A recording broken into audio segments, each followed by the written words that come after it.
영국의 존 스토트 목사님이 쓴 책 중에서 나는 왜 그리스도인이 되었는가, 이런 제목의 책이 있는데요.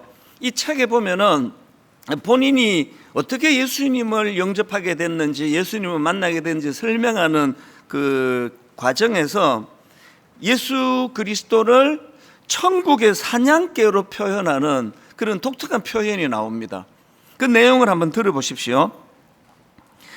제가 그리스도인이 된 이유는 궁극적으로 저의 부모나 스승의 영향도 아니고 그리스도에 대한 저 자신의 결단 때문인 것도 아니며 바로 천국의 사냥개 때문입니다. 즉, 제가 원하는 길로 가고자 도망할 때조차도 끈질기게 저를 쫓아오신 예수 그리스도, 그분 때문인 것입니다. 그리고 천국의 사냥개이신 그분이 은혜롭게 저를 추적하지 않으셨다면 오늘날 저는 헛되고 버림받은 인생들의 쓰레기 더미 위에 놓여 있었을 것입니다. 이 존 스토트 목사님이 지금 천국의 사냥개라는 표현을 쓰고 있는데요, 이 표현은 영국의 시인 프랜시스 톰슨이라는 분이 쓴 시의 제목입니다. 앞부분을 제가 좀 읽어드리려고 하는데요, 이 천국의 사냥개라는 시 내용 앞부분 한번 들어보십시오. 나는 그에게서 도망쳤네. 밤에도 그리고 낮에도. 나는 그에게서 도망쳤네. 수많은 세월 동안을. 나는 그에게서 도망쳤네. 내 마음속 미궁 같은 길로. 슬픔 속에서도 그를 피해 나는 숨었다네. 겉으로는 계속 웃었고 한때 희망에 부풀어 오르기도 했었지만 이내 두려움의 골짜기 아래 거대한 어둠 속으로 곤두박질 쳐버렸네. 나를 따라오는, 추적해오는 그 힘찬 발소리, 그러나 서두르지 않고 흐트러지지 않는 걸음걸이, 장엄한 긴박감으로 한 목소리가 두드린다. 발소리보다 더 긴박하게. 너가 나를 배신하기에 모든 것이 너를 배반한다. 또 그 다음에 짧은 내용도 읽어드리려고 하는데요. 가여워라. 너는 알지 못하는도다. 너가 얼마나 사랑받을 만하지 못한 존재인지. 나 아니면, 오직 나 아니면 비천한 너를 누가 사랑해 주겠느냐. 마지막 한 대목만 더 읽어드리겠습니다. 내가 너에게서 너의 모든 것을 가져가면 너를 해롭게 하려는 것이 아니라 그것을 내 품에서 찾게 하려는 것이다. 일어나라. 내 손을 잡아라. 그리고 내게로 오라. 이게 그 천국의 사냥개라고 하는 막 엄청나게 긴 그런 시인데요, 그 시에 나오는 일부 내용입니다.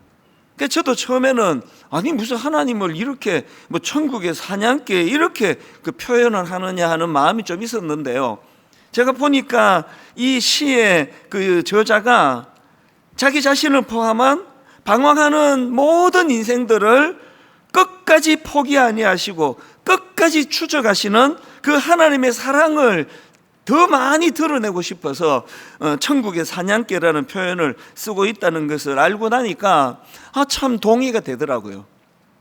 이번 한 주간 동안 우리가 애쓰는 것도 필요하지만 이 하나님의 사랑을 우리가 좀 맛보는 거예요. 이걸 느끼는 거예요. 이렇게 오래 투자하고 기다려줬는데도 모태신앙이나 하는 네가 어떻게 이렇게 변화가 없느냐, 그렇게 탄식하지 않으세요?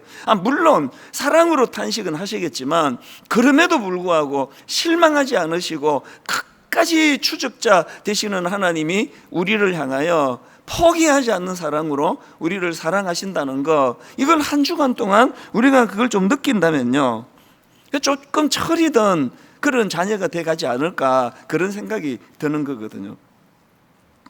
오늘 본문에서도요, 이 추적자 되시는 하나님의 사랑을 확 느낄 수 있는 한 포인트를 제가 좀 전하려고 하는데요, 저는 이 요나스 1장의 별명을요, 두 그러나의 대결의 장, 제가 이렇게 별명을 붙이길 좋아합니다.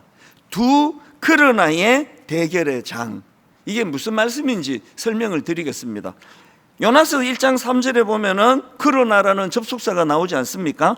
그러나 요나가 여호와의 얼굴을 피하려고 일어나 다시스로 도망하려 하여 욥바로 내려갔더니, 이 3절에 나오는 그러나는 하나님 말씀에 불순종하는 인간의 그러나예요.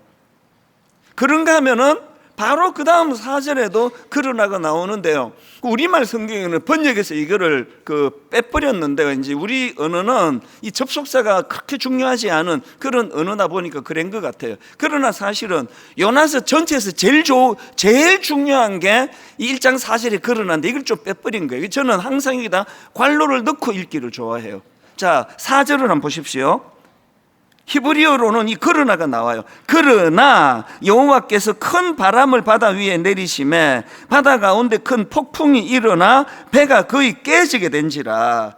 그러니까 그 앞에 3절에 나오는 그러나는 하나님 말씀에 불순종하는 인간의 그러나예요.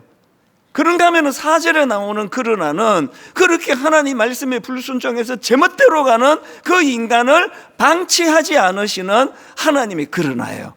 그래서 요나서 1장은 두 그러나의 대결이다. 하나님 말씀에 불순종하는 인간의 그러나, 그것을 절대로 포기하지 않고 방치하지 아니하시는 하나님의 그러나, 이 두 그러나의 대결이 요나서 1장에서 펼쳐진다. 그러고 보면은 우리 인간의 이 내면은요, 이 두 그러나의 전쟁터예요.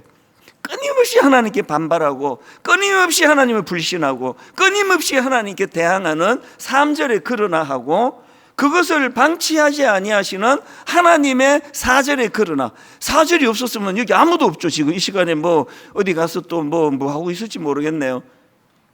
하나님의 집요한 그러나가 있으니까 그래도 오늘 제가 목사 이 자리에 있고 여러분이 모여드는 거거든요. 애굽의 바로왕 여러분 아시지 않습니까? 이스라엘 백성들이 애굽을 탈출하는 과정에서 아주 격렬한 저항을 벌였던 게, 하나님께 격렬한 저항을 벌였던 게 그게 바로왕 아닙니까? 그랬더니 그 과정에서 10가지 재앙을 위시해서 그 애굽의 백성들이 죽어나는 거예요.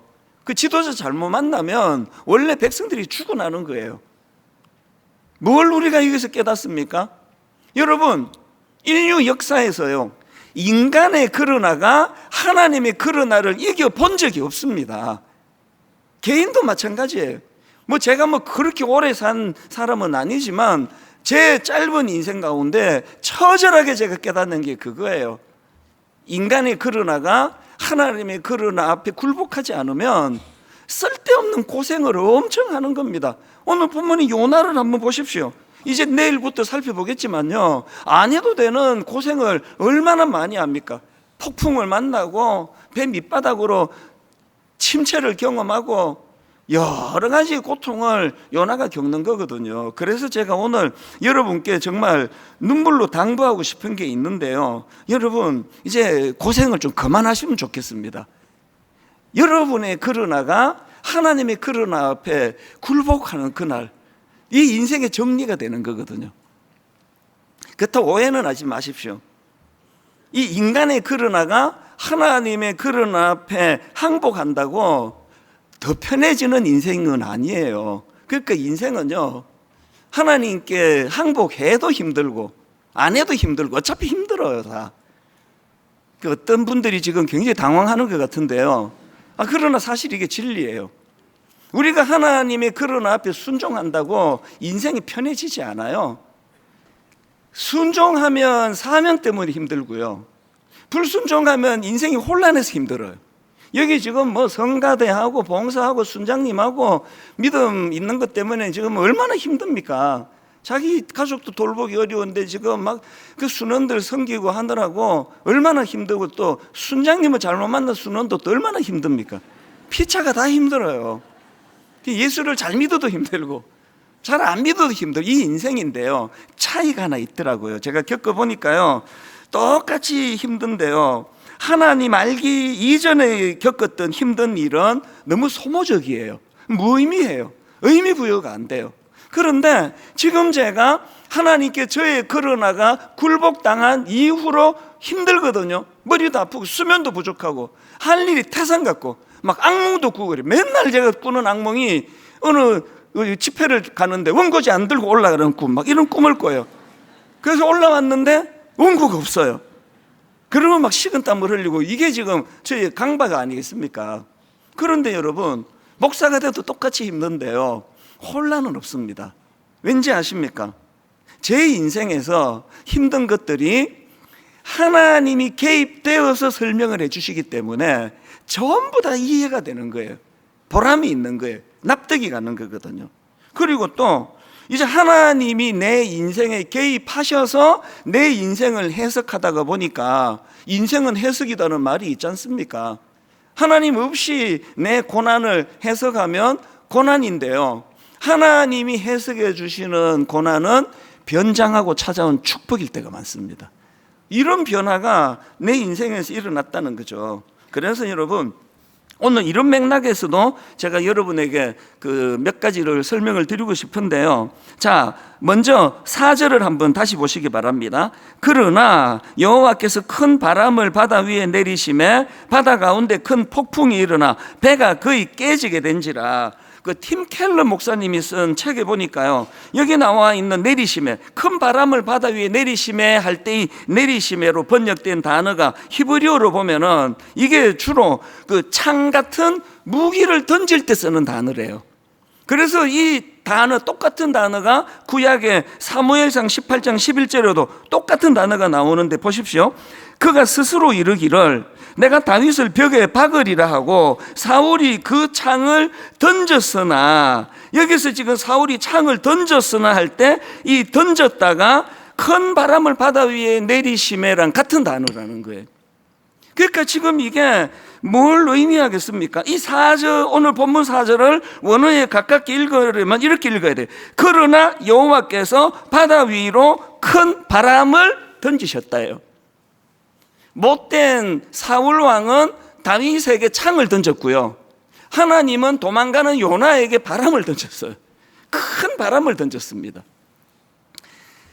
이 표현이 뭘 강조하는 걸까요? 사울이 다윗에게 창을 던지는 의도가 있잖아요. 죽이겠다는 거거든요. 그러면 하나님은 지금 바람을 던지셨어요, 요나에게. 거기에는 하나님의 의도가 있다는 거예요.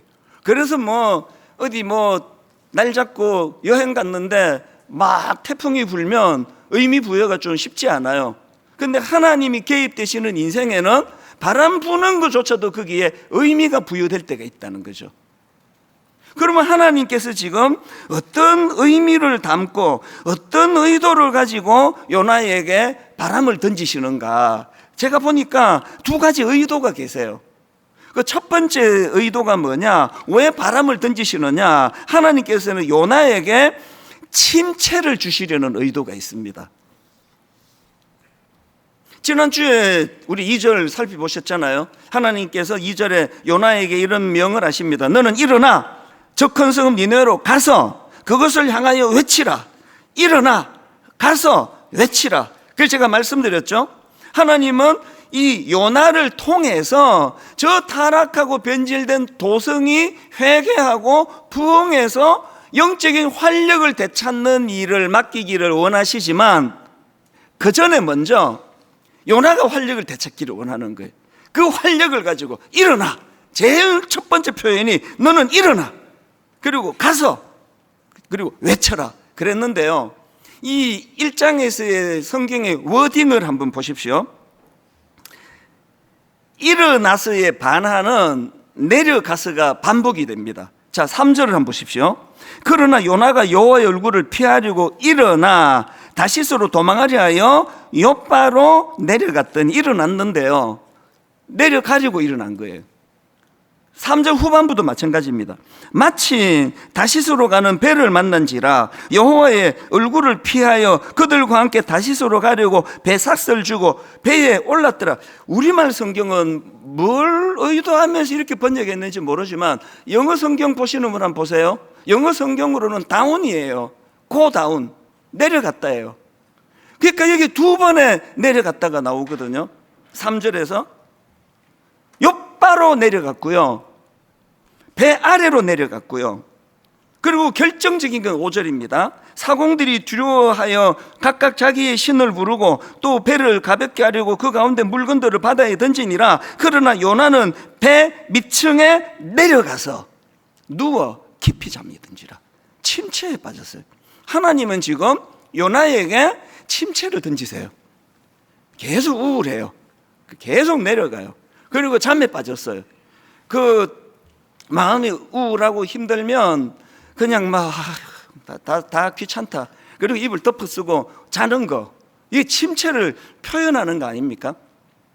하나님은 지금 요나에게 침체를 던지고 계시다. 그런가 하면 또 하나 하나님의 의도가 여기 나오는데요. 하나님께서 왜 요나에게 큰 폭풍을 던지셨나? 요나에게 수치심을 주시려는 의도가 거기에 있습니다. 보면 6절이요. 안 믿는 선장이 요나를 지금 이렇게 꾸지람합니다. 선장이 그에게 가서 이르되 자는 자여 어찌함이냐? 일어나서 너의 하나님께 구하라. 혹시 하나님이 우리를 생각하사 망하지 아니하게 하시리라 하니라. 이게 다가 아니고요. 8절에는 이번에 선원들에게 둘러싸입니다. 8절.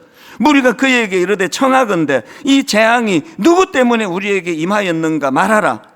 내 생업이 무엇이며 너가 어디서 왔으며 너의 나라가 어디며 어느 민족에 속하였느냐. 막 추궁을 해요. 그래서 설명을 했더니 10절을 보십시오. 자기가 여호와의 얼굴을 피함인 줄을 그들에게 말하였으므로 무리가 알고 심히 두려워하여 이르되 너가 어찌하여 그렇게 행하였느냐. 또 추궁을 당해요. 요나는요, 저 같은 동네 목사가 아니에요. 동네 교회 목사가 아니고요. 요나는 뭐 우리 시대로 말하면 뭐 빌리그레암급이라 그럴까요? 이 사람을 통해서 한 도성을 해결시키고, 요나가 지금 성경에 그가 기록이 돼 있잖아요. 여러 평범한 그런 종들 중에 한 명이 아니에요. 그런데 여러분, 그 요나가 지금 안 믿는 사람들에게 꾸지람을 듣고 있습니다. 지금 하나님이 한국 교회에 수치심을 던지세요. 만나면 안 믿는 사람들이 교회 꼴이 그게 뭐냐, 목사가 그게 뭐냐, 돈이나 밝히고 계속 수치심을 던져요. 그런데 여러분, 중병이 달리 중병이 아니에요. 수치심으로 모르는 게 그게 중병이에요. 오늘 뭐 예수 믿는 예수쟁이들 그 입만 살아가지고 말이야, 아마 저 예수쟁이들 물에 빠져 죽으면 입은 동동 뜰 거야. 막 이런 조롱을 해도 아무렇지도 않고 이러면은 그게 중병이에요. 지금 하나님이 요나에게 수치심을 던지세요. 하나님 모르는 선장에게 수많은 안 믿는 선원들에게 둘러싸여가지고 너 정체가 뭐냐? 너 하나님 믿는다며? 우린 지금 죽을 고생을 하고 배를 살려보겠다는데 배 밑바닥에서 퍼질러 자고 있냐? 네가 그래갖고 또 뭐 선지자야?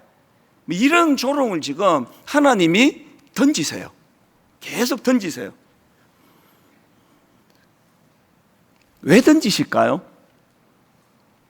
순종하지도 않는 저런 놈은 저런 욕을 먹어야 돼, 복수하시는 게 아니에요. 하나님은 천국의 사냥개가 되세요. 그래서 저도요, 지난 저의 인생을 돌아보면은 하나님이 이렇게 저를 수치심으로, 저에게 결핍으로, 저에게 아픔으로, 저의 고통으로 던지실 때가 굉장히 많으셨어요. 그런데 20대 초반에 하나님을 잘 모를 때는, 목사 아들이지만 하나님의 성품을 모를 때는 그냥 좌절하고 절망하고 다른 사람들에 대하여 원망하고 분노하고 이것밖에 없었는데, 요즘에는 하나님이 저를 던지시면 거기에 메시지가 있어요. 영적인 의미가 있습니다. 이 일을 통하여 하나님은 내게 무슨 말씀하기를 원하시는가. 그래서 제 개인적으로는 가장 큰 수치심의 기간이라 한다면 21살, 만 21살 미국으로 이민 가던 그 한 7년 동안이에요.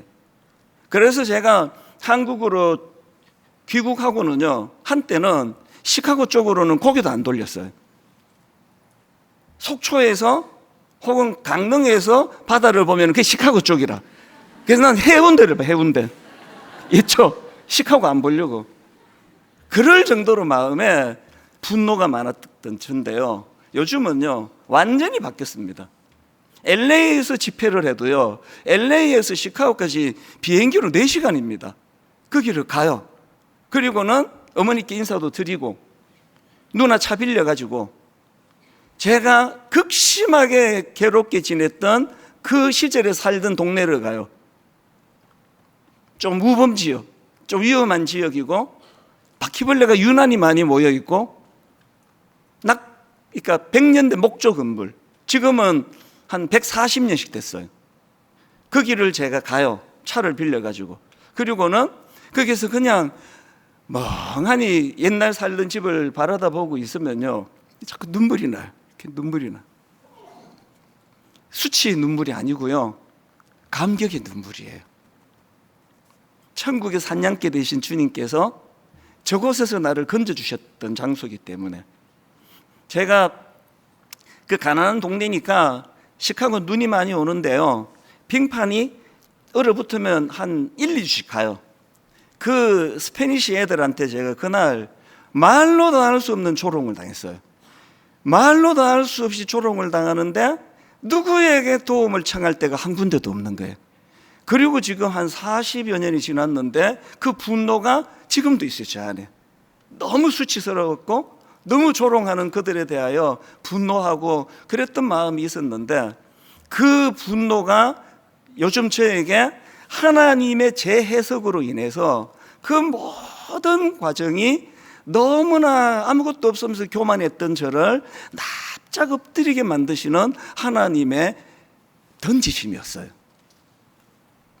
너무 이상한 거예요. 내가 한국에서는 그래도 대학생활도 재밌게 하고 막 그 SFC라는 선교단체에서 막 기타로 전국 SFC 가면 막 찬양 인도하고 기도회 인도하고 막 굉장히 저대로는 똑똑한 사람이라고 생각했는데, 그 태평양을 건너는 14시간 동안 무슨 일이 일어났는지는 모르겠지만 시카고에 도착하면서부터 제가 아닌 거예요. 하는 일마다 안 되고, 그 뭐 또 영어를 못하니까 뭐 일 공부하면서 일해야 되는데 일이라는 게 전부 막노동이었거든요. 3일하고 쫓겨나고 4일하고 쫓겨나고. 이게 도대체 그 14시간 태평양을 건너는 동안에 내 인생에 무슨 일이 일어났는지, 왜 내가 밥버릇이가 됐지? 밥만 축내고 있지? 말로 다 할 수 없는 수치를 제가 느꼈는데 하나님이 저를 수치로 저를 던지신 거예요. 한 7년 그렇게 납작 엎드리고 나니까요, 저는 지금도 드림센터에서 청소하시는 분들을 만나면 항상 정중히 제가 먼저 인사합니다. 원래 당연히 그래야만 되고, 왜 반갑게 인사하는가 하니까 그게 제가 하던 일이거든요. 그게 전부. 여기 베이큐um하고 뭐 변기 청소하고. 그래서 저는 화장실 쓰고 어떨 땐 내가 닦고 와요. 그 제가 하던 일이니까요. 그리고 저는 경제적으로 어려운 분들을 생각하면 글쎄 퍼드리지를 못해서 너무 마음이 아프죠. 왜냐하면 제가 통장에 20불까지 떨어진 게 제 기록이에요. 통장에 20불까지 떨어졌는데 더 이상 취직은 할 수가 없고, 이거 먹고 죽어야 되나? 더 이상 취직이 안 되면 이거 먹고 죽어야 되나? 하나님이 저를 결핍으로 던지셨어요. 그런데 아까 말씀드렸잖아요. 은혜를 받으니까 인생이 재해석되는 겁니다. 하나님이 개입하시는 것으로 해석이 되고 나니까, 하나님이 이제 분당 우리 교회 담임 목사로 점지하시고 너무나 터무니없는 나를 낮추시고 그래서 결핍으로 그렇게 훈련을 시키셨구나. 적어도 저 안에는 큰 교회 목사가 됐다고 과시하는 마음은 1도 안 생겨요. 왜? 내 태생과 근본을 하나님이 던지셨기 때문에. 쓰레기통에서 시작한 죄가 뭘로 제가 거만해지겠냐고요. 탕자를 한번 보세요. 탕자가 어마어마한 아버지 유산을 그 못된 놈이 그것을 가지고 이제 그 허랑방탕한 생활을 하는데, 그가 받은 축복이 뭐냐? 그게 누가복음 15장 14절입니다. 13절 14절 읽어드릴게요. 그 후 며칠이 안 되어 둘째 아들이 재물을 다 모아가지고 먼 나라에 가 거기서 허랑방탕하여 그 재산을 낭비하더니 다 없앤 후 그 나라에 크게 흉년이 들어 그가 비로소 궁핍한지라. 하나님 없이 설명하면 이 인생은 끝장이에요 이제. 그런데 하나님이 개입한 인생 해석을 하니까 그가 비로소 궁핍한지라는 이 탕자가 누릴 수 있는 가장 큰 축복이에요. 왜 그렇습니까? 이 궁핍함이 17절 18절 이에 스스로 돌이켜 이르되 내 아버지에게는 양식이 풍족한 품꾼이 얼마나 많은가. 나는 여기서 줄여 죽는구나. 내가 일어나 아버지께로 가서 이르기를 아버지 내가 하늘과 아버지께 죄를 지었사오니. 하나님이 개입하지 않는 인생은요 그렇게 하고 자살하고 끝낼 거예요. 나는 이제 아버지 목 다 챙겨 먹었고 내 낯짝으로는 아버지한테 갈 수 없고 내 인생은 끝이야. 쥐엄 돼지 먹이 쥐엄 열매도 이제는 먹을 수 없는 상황인데 죽자 그래. 깨끗하게 끝내자. 이럴 거예요. 하나님이 개입하시는 이 탕자는요 그 결핍이 아버지께로 돌아가는 재료가 돼요. 아버지께 돌아가자. 잊고 있었는데 결핍이 없었으면 아버지를 영원히 잊었을지도 모르죠. 오늘 이 결론을요 저는 이렇게 맺기를 원하는데, 맨 서두에 인용해드린 천국의 사냥개, 이게 182행짜리예요 어마어마하게 긴 시에 맨 마지막에 나오는 한 대목입니다. 자, 이 부분을 읽어드리고 말씀을 마치려고 하는데요. 내 곁에 저 발자국 소리가 멎었네. 내 어둠이 결국 쓰다듬으려고 내민 그분의 손 그림자였단 말인가. 내 곁에 저 발자국 소리가 멎었네. 내 어둠이 결국 쓰다듬으려고 내민 그분의 손 그림자였단 말인가. 이해가 되시죠? 그죠? 제가 시카고에서 겪었던 말로 다 할 수 없는 수치, 조롱, 우울, 분노, 시카고에서 겪었던 결핍, 통장 20불까지 떨어지는 이 절망적인 순간, 이 어두움이 나를 쓰다듬으려고 오신 주님의 손그림자였대요. 그리고 이 나이가 돼서 돌아보니까 그게 맞더라고요. 여러분 인생에 드리워져 있는 결핍, 여러분 인생에 드리워져 있는 어떤 수치스러운 어떤 일, 여러분 인생에 드리워져 있는 암담한 그 모든 어두움이 여러분을 쓰다듬으려고 오시는 주님의 손그림자이기를 바랍니다.